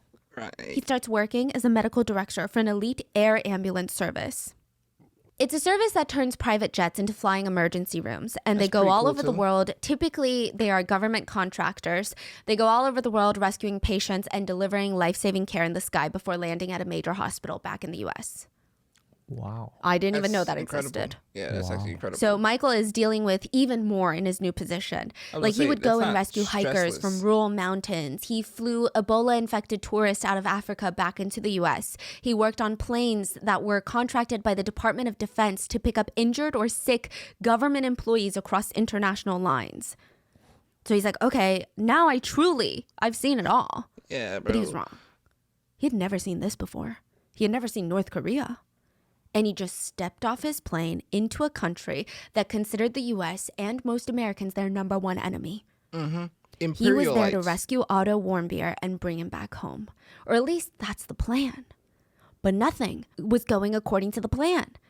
At first, when Michael was told of his next job, he's like, okay, team, let's pack it up. We're going to fly to Japan. And then from Japan, when we get the A-OK, we're flying into North Korea. So the whole medical team, including Joseph Yoon, the U.S. expert on North Korea, and another political diplomat, and probably their teams, they all fly from the U.S. to Japan, and they're waiting for the A-OK. And North Korea is like, sure thing. Let's give you the A-OK, but we only want 3 people. We want a doctor, and you can bring the diplomat and Joseph Yoon. That's it. So they're saying it's good. They're allowing them to pick up Otto now because his health is in critical condition. But what's stopping them from changing their minds? So they fly, and like literally it nothing? said that they didn't even have like digital air travel guidelines or restrictions or anything like that. They just had a paper map. And North Korea was like, okay, now you're gonna go northwest for 20 miles. They're like, oh, okay. They're literally flying from Japan to North Korea with vague instructions. Thankfully, they make it safely. They land the aircraft. And when the aircraft door opens, there are just a bunch of North Korean soldiers waiting for them. The 3 of them, Michael, Joseph, so Dr. Michael, Joseph the expert, and the diplomat, they're rushed onto a bus and taken, not to a hospital like they imagined, but what was like a plush cabin in the middle of nowhere in North Korea. They met with North Korean diplomats, and it just went in circles. They're like, literally, why did you even bring us here if we can't see Otto? If we can't bring Otto home? And they would sit down and they'd say, okay, Joseph Yoon, Otto Warmbier is an American citizen that broke the law here. And Joseph is like, okay, yes, the U.S. will punish him according to the conviction that your country has handed out, but let us take him home for further medical treatment. Right. No, but he committed a crime. Why should he escape his punishment? He's not escaping his punishment. He's in a We're coma. going to punish him after we give him medical treatment.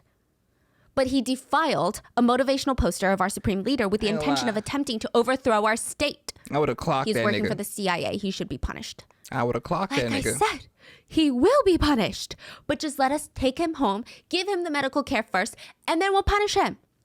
It was like this for hours and hours and hours until finally they agreed to take them to see Otto. They were taken to the hospital, ironically named Friendship Hospital. From there, Dr. Michael was allowed to see his charts and check his condition. No. Otto was kept alone in a private hospital room. He was pale, skinny, unconscious. He had a feeding tube in his nose. Dr. Michael tried to clap once on the right side of his head. No response. On the left, no response. I mean, this didn't come as a surprise. Michael knew that Otto was in a coma, but when he asked for the medical charts, they handed him brain scans. A few things about the brain scans. Sure enough, it showed very low activity in both parts of his brain, meaning it was determined that most likely he wasn't in a coma because of a blow to his head or some sort of blunt force trauma to his head. More likely, he was in a coma because he suffered from a lack of oxygen for too long. Could be from drugs, could be from poison, could be from strangulation, could be from I was anything. just about to say no from- oxygen to the brain. We don't know exactly how or what caused that. Could be from a heart attack or breathing problems. Interesting. But then Dr. Yeah. Michael's eyes see the date on the scans, March 2016. It is now July 2017. That meant Otto had been in a Oh my coma God. for over a year. Oh my God. He entered into a coma just after receiving his prison sentence. So Dr. Michael is handed a sheet of paper to sign that stated that Otto has been well cared for. Obviously, Dr. Michael was like, yeah, I would have totally lied and signed the papers if it meant getting Otto out of there. But he did notice that Otto was sufficiently taken care of, at least from a superficial standpoint. So Otto had been in a coma for over a year. He had no bed sores. His nails were trimmed, his hair was neat and brushed. There wasn't a single bed sore on his body, which is really hard. So even in some of the best care hospitals in the US, they have a hard time preventing zero bed sores What is from their a immobile bed? patients. Just the sheer amount of What is a bed sore? Like the bed is sore? Why would the bed be sore? It's literally a bed. Bed sore develops when body supply to the skin is cut off for more than 2 to 3 hours. When blood supply. Oh shit, what the fuck? Oh, what the whoa. What? Oh shit, did I just expose? I ain't gonna lie. If I don't edit this part out, y'all gonna see my whole credit card information. If this was a stream, it would have been up for me. Oh boy. on his body, which is really hard. So even in some of the best care hospitals in the US, they have a hard time preventing zero bed sores from their immobile patients. Just the sheer amount of time and effort that level of care requires, it's very difficult. So Dr. Michael signs the papers and they're going home. A North Korean judge commutes Otto's sentence to time served and Otto was now free. So this is the moment that they had all been waiting for over a year now. But it's not the way they imagined. Otto has been in a coma for over a year. Fred and Cindy hadn't spoken to him in over a year and a half, and the last time they saw him was a heartbreaking video of him at his sentencing. Oh. It had been living hell for the family, but they were patriots, okay? So they're sitting there, and they just learned Otto had been in a coma, not recently, but for the past year. And they thought, that's okay. With the great U.S. healthcare system, with some love, patience, and being together with family, Otto's going to be Otto again. We're going to save Otto. They were just happy that he was alive. Right. Fred and Cindy rushed to the Cincinnati airport and they were allowed to wait near, on the tarmac for the private jet to land. There was a chain link fence separating the tarmac and the public roads. The community showed up with signs of support for the whole family, as well as journalists. So they're waiting and the plane lands June 13th, 2017. Fred and Cindy went up to the steps of the plane and it was bad. Otto's long wavy hair had been buzzed off. That's He had what I'm a looking feeding at. tube.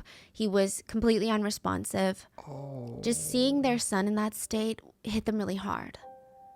Now, this is where things get a little contradictory. The story starts snowballing into kind of a mess. So there were reports from Otto's parents that Otto had been blinded, and he was now deaf after returning. They stated that his arms and legs were at odd angles as if they were totally deformed. I don't know if this is hinting at medical neglect, like saying that his muscles had atrophied because he had Right. been in a coma for so long, or if it was hinting at the fact that maybe his bones were broken or something had happened to his limbs. They stated that he had a scar on his foot and his bottom teeth looked really strange. Otto's dad stated it looked like someone had taken a pair of pliers and rearranged his bottom teeth.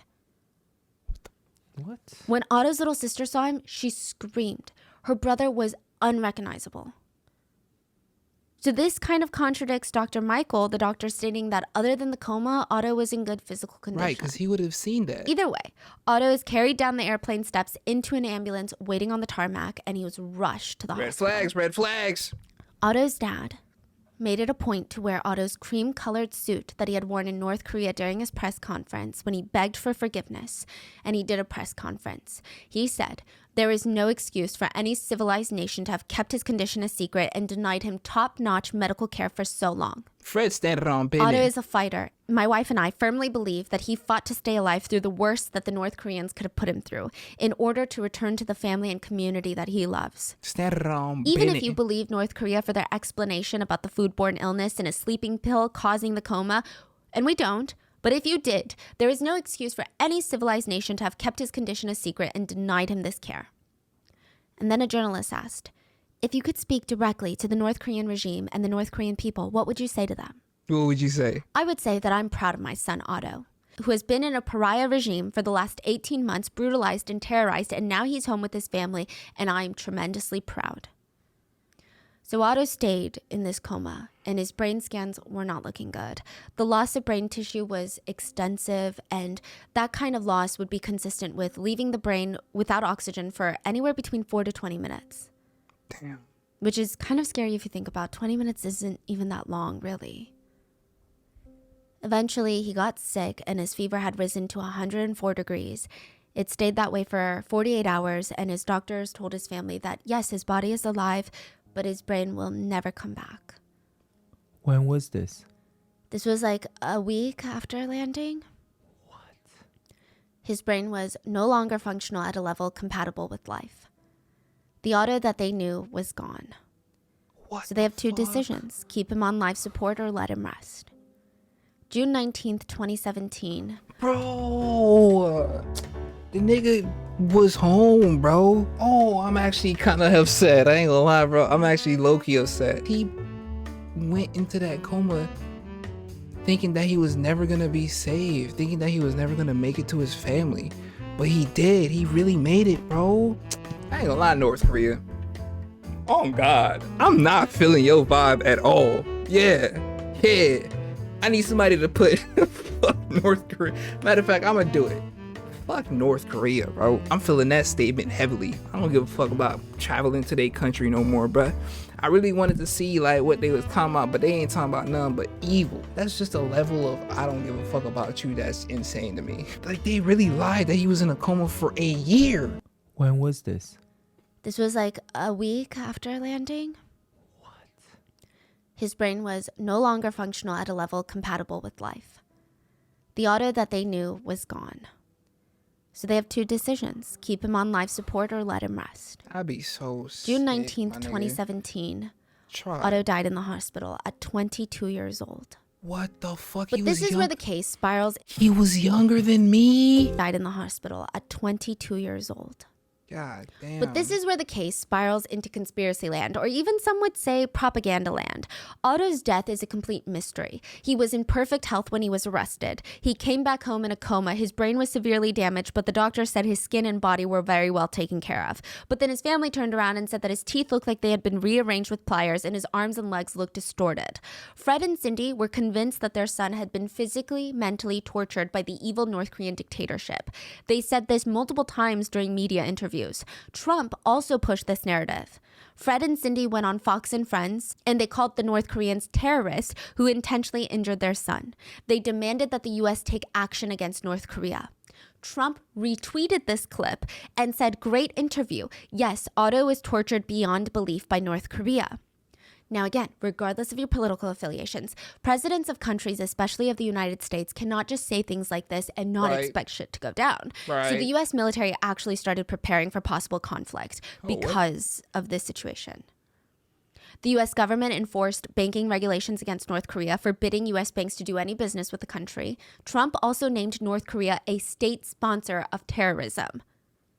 He went to the South Korean National Assembly and told the president of South Korea, our common enemy has tortured Otto Warmbier, eventually leading to that fine young man's death.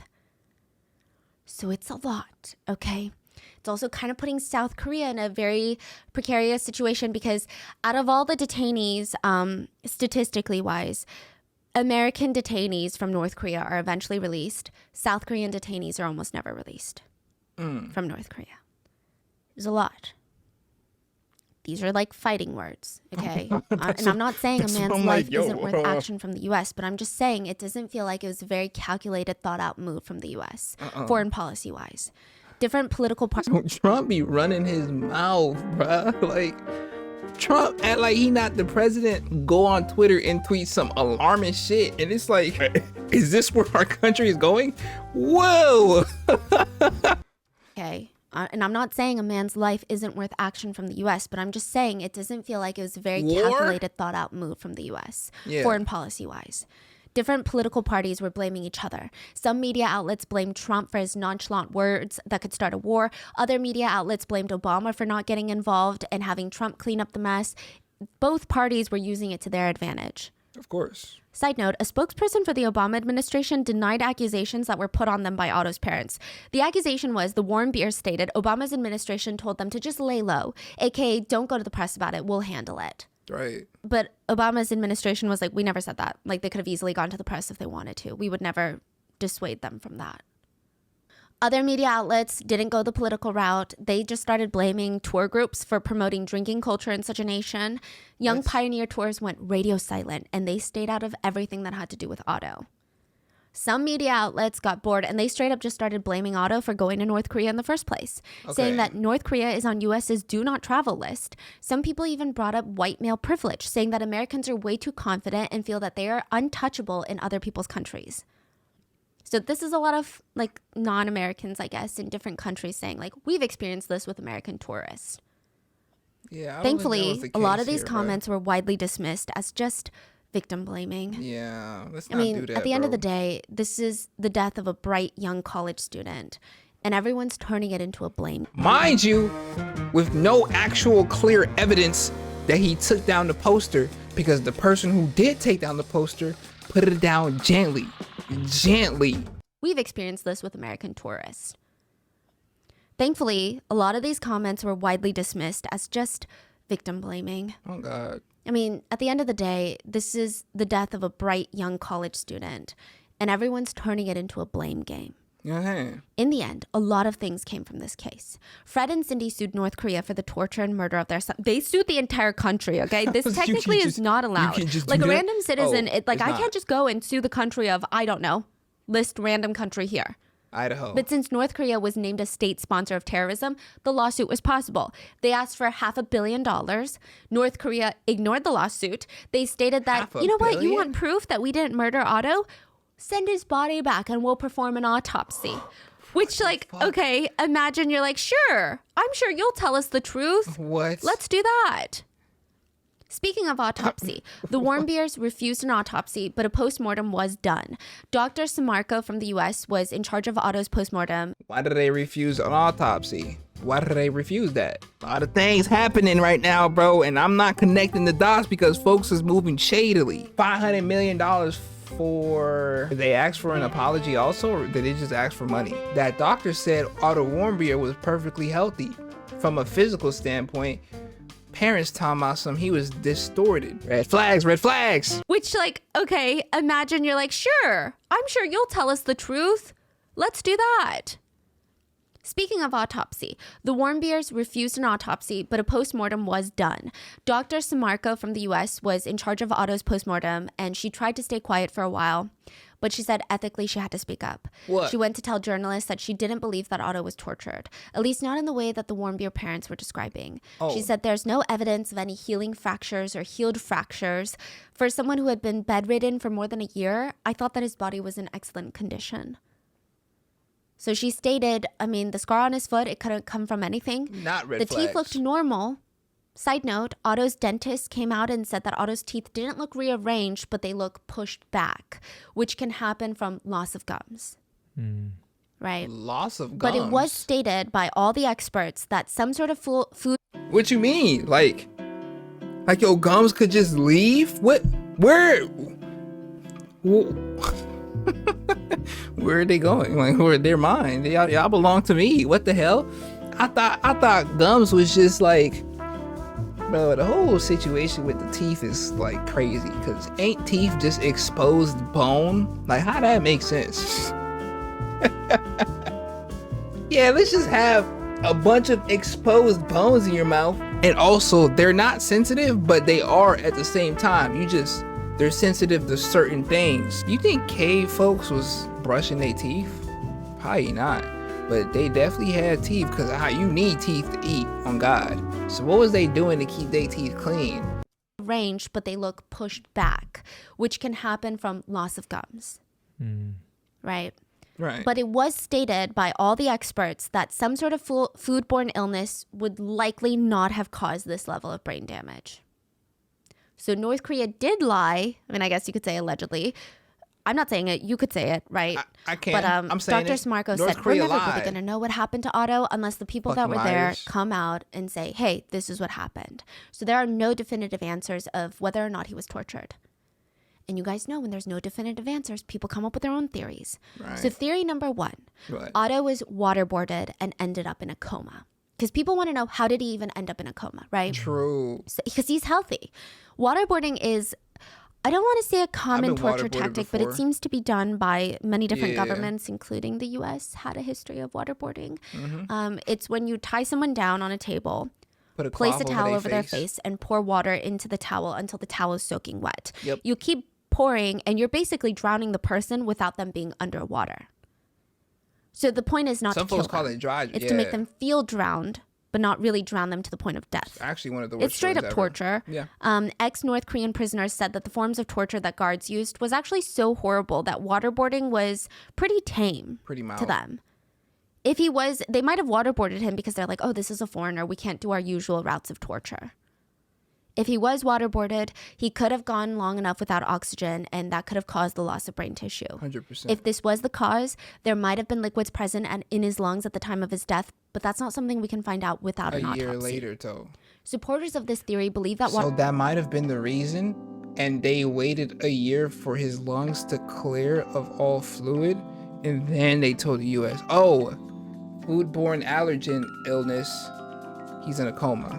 Man, these niggas is real cappers, bro. You're probably wondering why I've been waterboarded. Listen.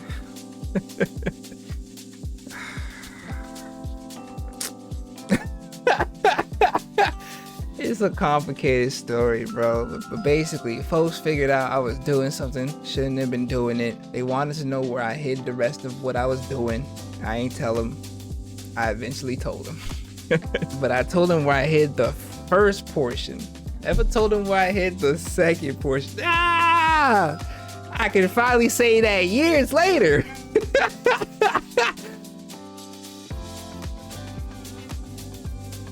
Allegedly.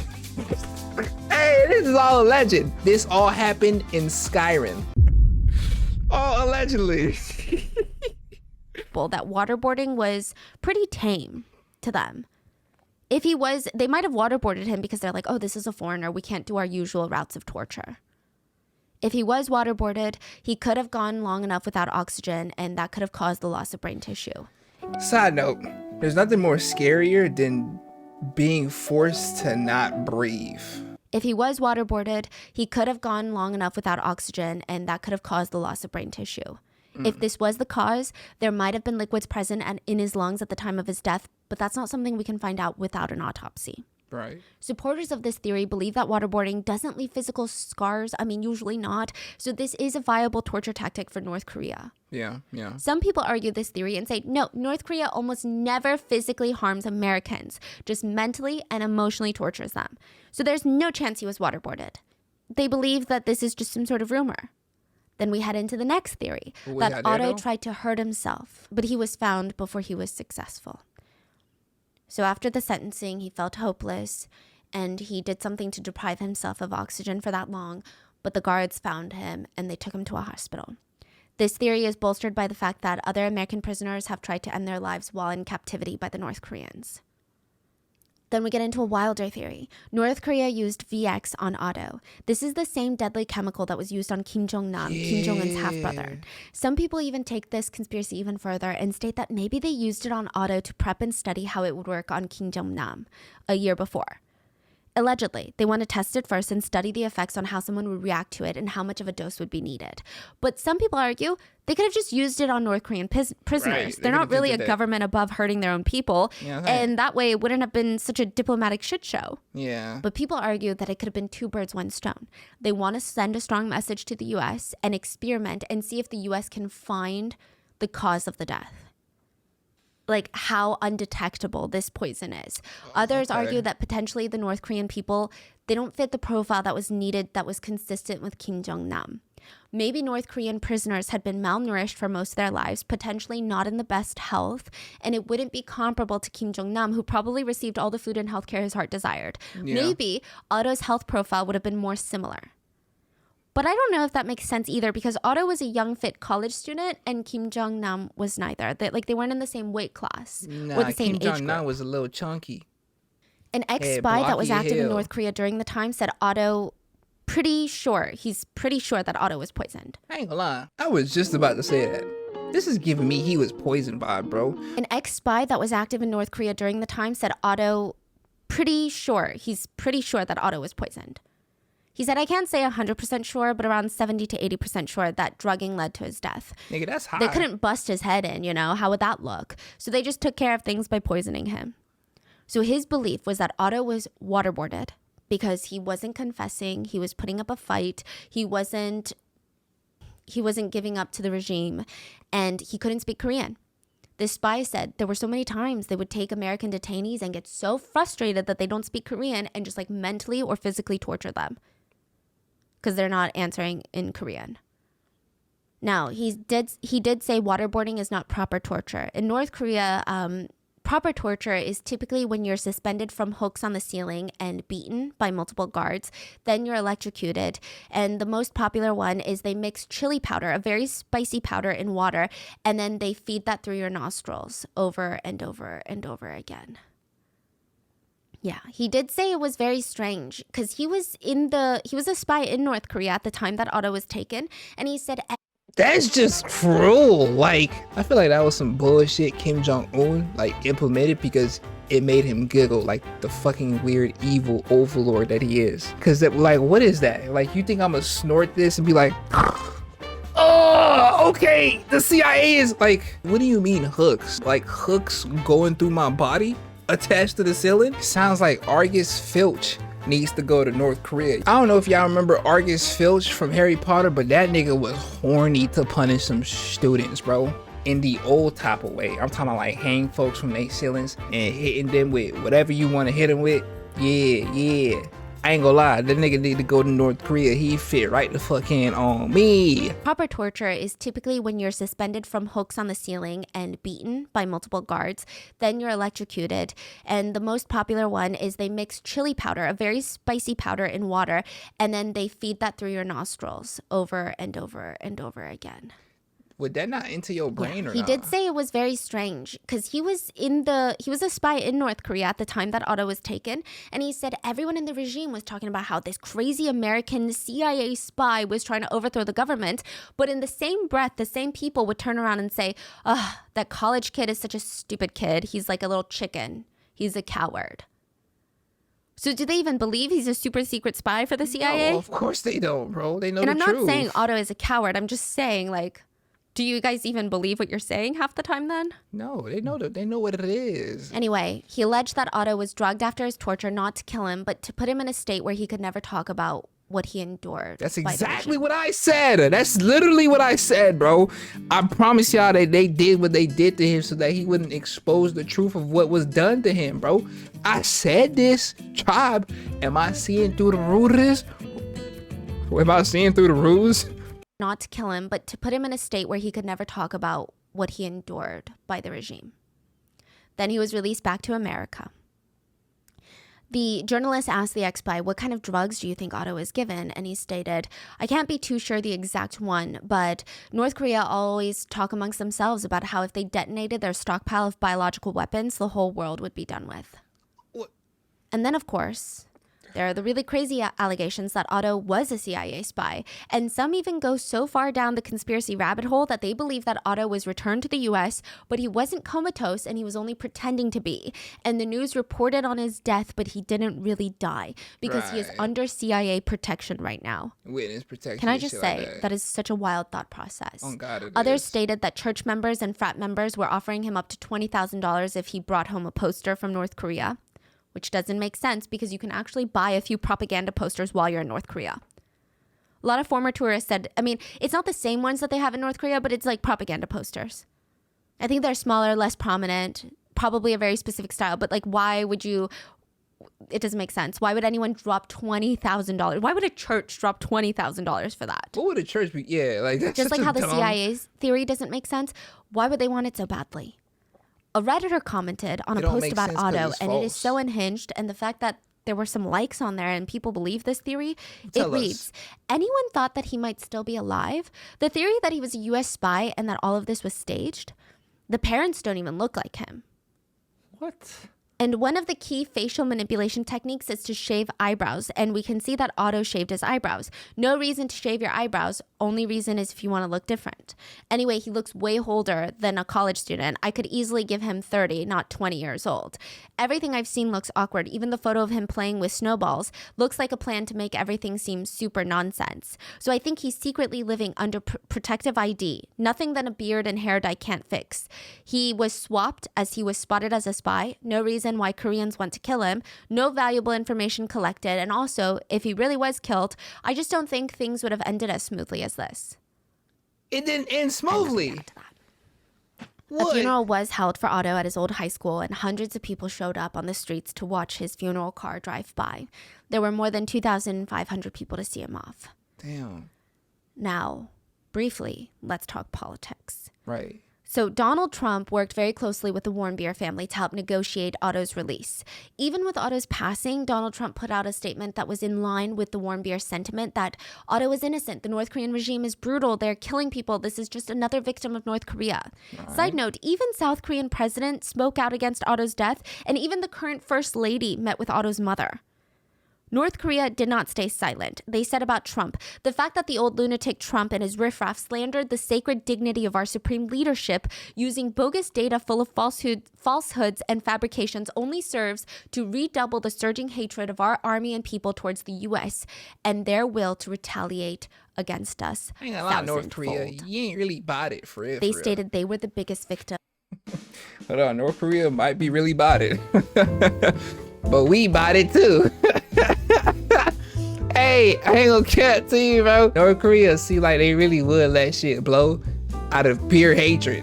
So let me shut the hell up. Could you imagine you wake up one day and North Korea is at war with the US, like they're gearing up, and the reason is because you see my face.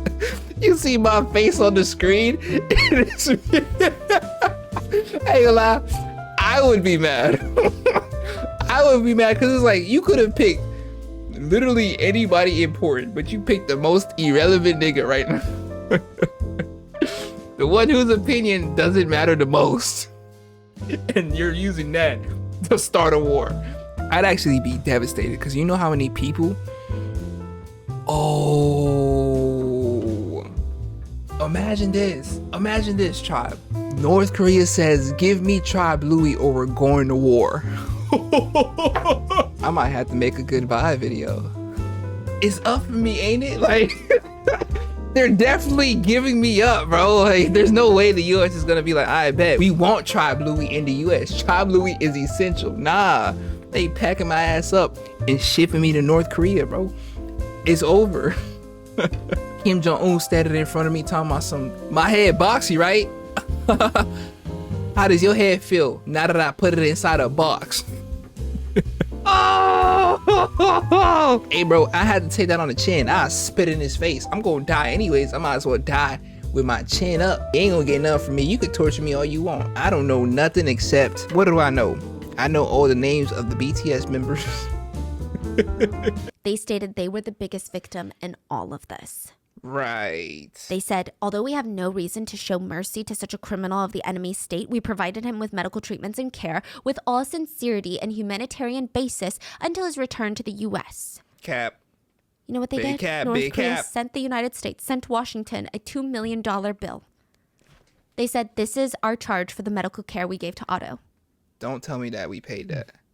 The U.S. ignored it. Okay. Good. Just Okay. like North Korea Okay. ignored the lawsuit. Side note about the lawsuit.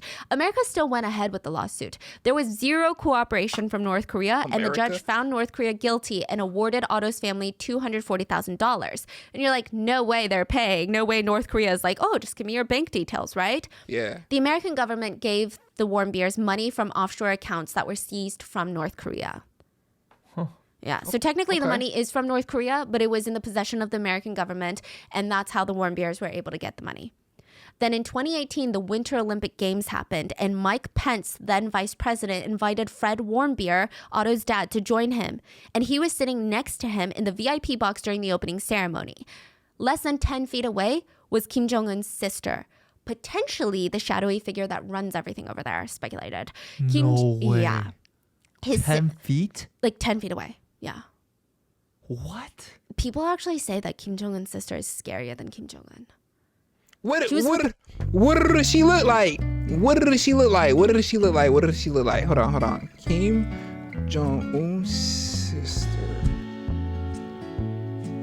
That nigga chin weak as hell on me. People actually say that Kim Jong-un's sister is scarier than Kim Jong-un.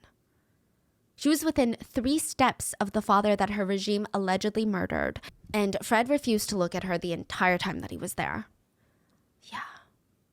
So then the Olympic Games happen, right? And Fred Warmbier is there with the vice president, and then not too long after, Trump goes to North Korea and he's photographed shaking hands. Yeah, I remember. Yeah, that. and the two of them signed this huge document that said the U.S. pinky swears not to invade North Korea if North Korea pinky swears to give up their nukes, but nothing really made it binding. It's like, when you decide, you know? And from that point on, Trump had nothing but nice things to say about Kim Jong-un. Some say this is a political move and that it was smart that he had to weigh in the American people over Otto Warmbier's family. Other people said, how do you do that after? That's like very like how do you cowardice, bro. just like do that, you know? I mean, that's kind of crazy. It's like spineless, right? So Right. regardless of what you think, Otto's Right. parents, they were very offended because Trump even said this about Otto's death. He said Kim Jong-un didn't know about Otto's death. Because after all the like narrative against North Korea that was happening, he's suddenly shaking hands with Kim Jong-un. That's So what a I'm lot of saying, reporters bro, were like, like- okay, didn't you just say they murdered an American college student? Now you out He here. said, no. Now you out here politicking with folks. Yeah, bro. Niggas don't like that shows niggas really don't give a damn, bro. The people we put into office don't care about us. They don't care. Like Against North Korea that was happening, he's suddenly shaking hands with Kim Jong-un. So a lot of reporters were like, okay, didn't you just say they murdered an American college student? Right. And he said, no. The dictator didn't know. He said, I don't believe Kim Jong-un would have allowed that to happen. He tells me he didn't know about it, and I take him at his word. I've spoken to Kim about the death of Otto Warmbier, and he tells me he feels very badly about it. It would not have been in Kim's best interest to allow Otto to be treated so poorly. Otto's parents were mad. Much of the American public were mad. And it didn't matter, though. I mean, the White House was just no longer focused on North Korea's human rights violations. And not too long after that, as some sort of, I guess, spectacle, in May of 2018, North Korea released 3 other American detainees. And Trump stated, we want to thank Kim Jong-un, who was really excellent to these 3 incredible people. And like, again, political affiliation aside, I think there just are people with power and everyone in between are just collateral. Like regular civilians are just a way to push a narrative or not when it becomes convenient. And I think that's why Otto's parents were so upset by this. pawns. So We're all since September pawns. 2017, the U.S. has banned anyone with a U.S. passport from entering North Korea. So right now, the closest I an got an Asian American can passport, get to so- North Korea would be the South Korean side of the DMZ line, I ain't going nowhere the though. demilitarized zone, which is where Travis King, an American soldier, passed through the border into North Korea like a month ago. Is there any story? We don't know what's happening to him or what North Korea plans to do with him. I feel like you talk. Otto's dad spoke out on Travis's case and said, "We empathize with him and his family, no matter what the circumstances. North Korea is going to manipulate this situation. He is now a hostage, a political prisoner, and a pawn for the regime." Oh God. So, like I said, there are people with power. They play their games, and everyone in between is just going to be collateral. What are your thoughts on this case? I mean, I know some people are going to say, well, why would you go there? Why would you try to take the poster? But I think that is not the right way of thinking, because in the end, would you want any country in the world to do something like that because you took a poster? Right. Or you put a poster on the ground? That is the real problem. But please stay safe. What are your thoughts? And I will see you guys on Wednesday for the main episode. Bye. Bye. And I'm gonna see you guys tomorrow for another episode, because I post daily. I ain't gonna lie, bro. He didn't do it. You gonna have to show me otherwise, bro. Where was his motivation? Like, what could he really do to overtake the regime? Man, it's some bullshit. I ain't gonna cap to you, bro. It's such a clear, blatant demonstration that the people in power do not care, and nobody holds them accountable. And if they are held accountable, nothing happens to them because they have all the power. You know what I'm saying? Like, Stephanie, your storytelling is amazing. Tribe, your presence has been amazing. But I ain't gonna take up much more of y'all time. I know y'all got things to do, videos to watch, hopefully mine, but probably not. Enough of me, no, seriously, enough of me. It's been your boy Tribe Loui, and in case I don't see you, even though I will, good day, good afternoon, good evening, good night. Yeah, it's the end. Leave a like and share it to your friends and your kin. When I post a video, I'm gonna need y'all to attend. Thank you for the view, but I ain't done with you. 2023, I'm about to be Jordan with the flu. Yeah, join the tribe. Yeah, join the tribe. I'm gonna need y'all to subscribe.